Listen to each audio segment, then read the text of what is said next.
मित्रों नमस्कार। आपका बहुत बहुत स्वागत है। मित्रों, आज प्रधानमंत्री नरेंद्र मोदी ने RRTS यानी rapid rail transport system service को, जो 17 किलोमीटर का है, गाजियाबाद साहिबाबाद से जो दोहाई ये मेरठ और साहिबाबाद के बीच में है, तो इसमें पहला फेज़ इसका 17 किलोमीटर का आज प्रधानमंत्री ने लॉन्च कर दिया। और बड़ी अच्छी बात रही कि प्रधानमंत्री ने कहा कि मैंने 4 साल पहले इसका उद्घाटन किया था, मैं ही इसका शिलान्यास किया था, मैं ही उद्घाटन करूंगा। तो ये बहुत अच्छी बात है कि आपने जो काम शुरुआत किया उसका समापन भी आप खुद करते हैं, और ये बहुत अच्छी बात है क्योंकि इससे पहले हमने देखा है कि केवल उद्घाटन होता था, पत्थर लगते थे, फिर कई कई साल बाद वो पत्थर भी ख़त्म हो जाते थे, लेकिन वो इम्प्लीमेंट नहीं होती थी। तो उससे देश का नुकसान होता था और जो डेवलपमेंट का काम था वो धीमे हो जाता था। लेकिन इसके साथ एक और बात जो आज हुई है कि रैपिड रेल का जो नाम है वो नमो भारत हो गया है। नमो मीन्स नरेंद्र मोदी। तो प्रधानमंत्री के नाम से ये भी मेरे ख्याल से शायद मायावती के बाद ये दूसरा एग्जाम्पल होगा कि जीवित रहते हुए या पद पर रहते हुए किसी व्यक्ति के नाम पर कोई स्कीम लॉन्च हुई है। अभी इससे पहले अहमदाबाद जो सबसे बड़ा स्टेडियम है उसका नाम नरेंद्र मोदी स्टेडियम रखा गया है। तो ये कह सकते हैं कि वो तो खेल एसोसिएशन का था, BCCI का था, लेकिन ये तो सरकारी है। तो इसमें पहला नाम नमो भारत, और प्रधानमंत्री ने कहा कि ये जो नमो भारत है अब ये जल्दी ही हरियाणा राजस्थान की तरफ भी जाएगी। यानी अभी जो मेरठ से आएगी दिल्ली तक, फिर दिल्ली से हरियाणा जाएगी, फिर राजस्थान जाएगी। तो ये देश की पहली रैपिड ट्रेन है। और इसको जब उद्घाटन किया गया था उसमें बड़े चर्चा थी कि ऐसी भी ट्रेन एक आएगी कि जो 160 की स्पीड से दौड़ेगी। और ये कल से यानी आज से सफ़र कर सकेंगे इसमें लोग। और इसमें करीबन 17 किलोमीटर का जो ये रूट है, और ये जो प्राथमिकता खंड है इसकी सेमी हाई स्पीड होगी इसमें। और नमो भारत की ट्रेन सेवाएं शनिवार सुबह से आम लोगों के लिए खुल जाएंगी। और इसमें जो जो व्यवस्था है बिल्कुल लग्जरी टाइप है, यानी एयरपोर्ट टाइप है।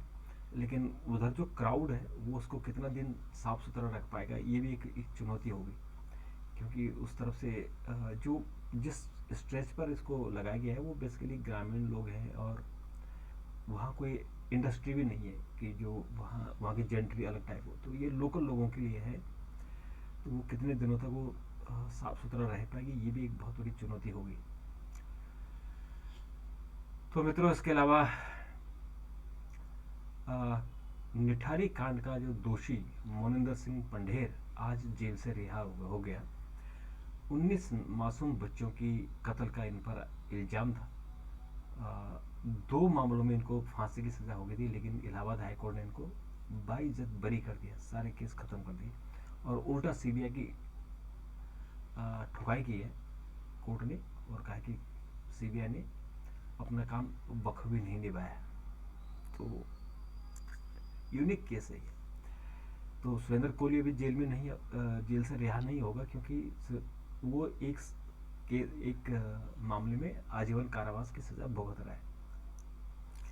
तो जो ये 10-12 केसेस है उनमें इनको रिहा कर दिया गया, और आज उनको जो लुक्सर जेल है वहाँ से रिहा किया गया। तो वो सीधे चंडीगढ़ अपने घर चले गए। और मित्रों, आज कोलिजियम को लेकर सुप्रीम कोर्ट ने आज सेंट्रल गवर्नमेंट की बड़ी खिंचाई की।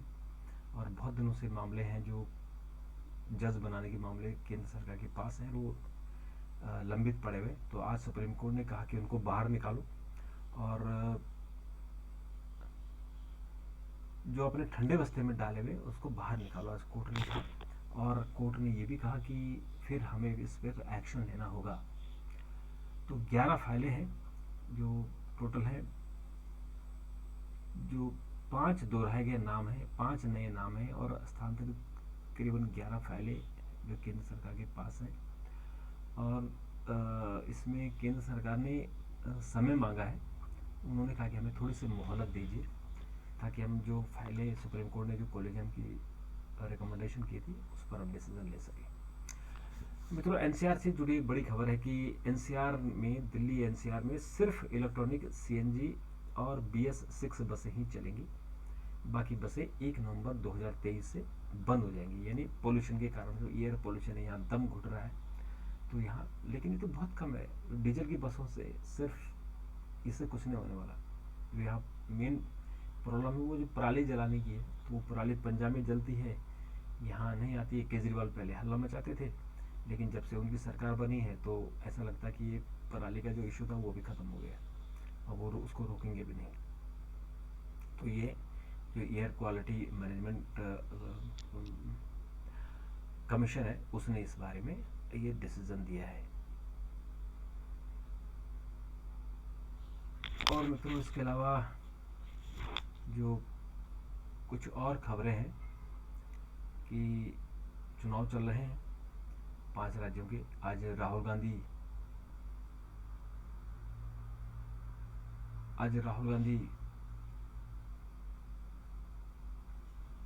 तेलंगाना में थे, और वहाँ उन्होंने कहा कि मैं बीजेपी से लड़ रहा हूँ, तो मुझ पर 25-30 केस दर्ज किए गए हैं, मुझसे इन्होंने घर छीन लिया, तमाम उन्होंने बातें की।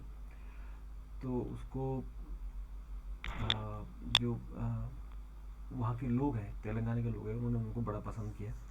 और आज प्रियंका गांधी राजस्थान में थी, और आज दिल्ली में बीजेपी की केंद्रीय चुनाव समिति की बैठक हुई, जिसमें राजस्थान, मध्य प्रदेश, छत्तीसगढ़, मिजोरम और तेलंगाना के टिकट फाइनल होने थे।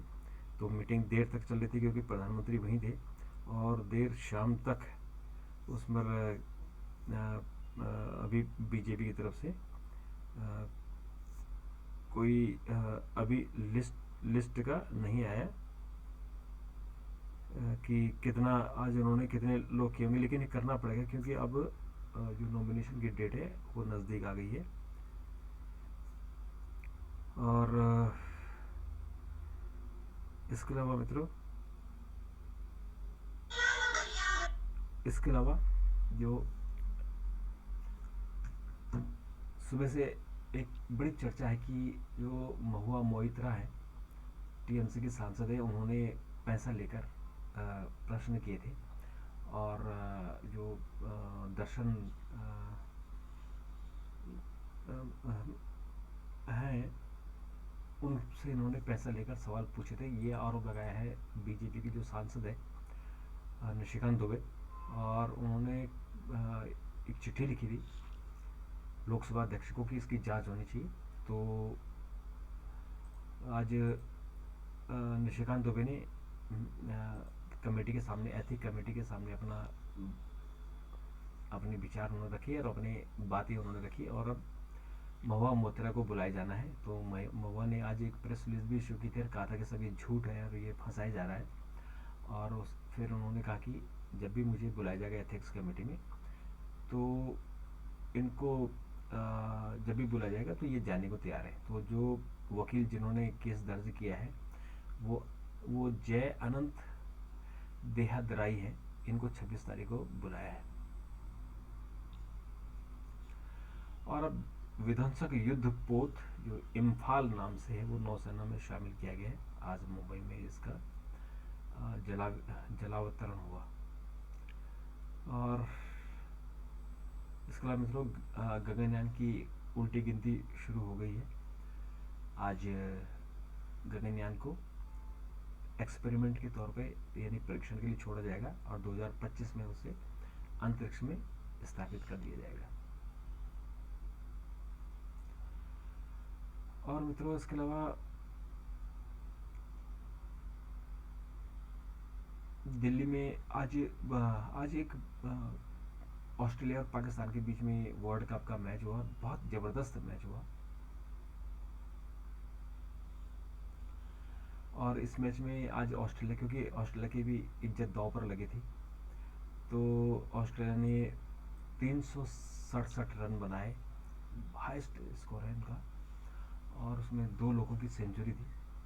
और उसके बाद पाकिस्तान ने अच्छा खेला, लेकिन वो 306 रनों पर आउट हो गई, तो इसलिए जीत नहीं पाई, लेकिन अच्छा रहा। और इसके साथ ही ऑस्ट्रेलिया चौथे नंबर पर आ गए, और पाकिस्तान का आउट होने का खतरा हो गया है। और मित्रों, इसके अलावा इसराइल का गाज़ा पट्टी पर हमले जारी हैं, वहाँ लोग मर रहे हैं। दोनों राजा, जो फिलिस्तीन के राजा हैं और हमास के मुखिया हैं, वो बाहर हैं। तो अब वहाँ आम जनता सड़कों पर मर रही है, वो बम धमाकों के आगे। और इसराइल ने आज कहा कि जब वो गाजा से हमास को ख़त्म कर देंगे तो वहाँ लोगों के जीवन को नियंत्रण करने की कोशिश नहीं की जाएगी, यानी वो उस पर कब्जा नहीं करेंगे। तो मित्रों, आज के लिए इतना ही। कल फिर आपसे मुलाकात होगी, तब तक के लिए नमस्कार, थैंक यू, धन्यवाद।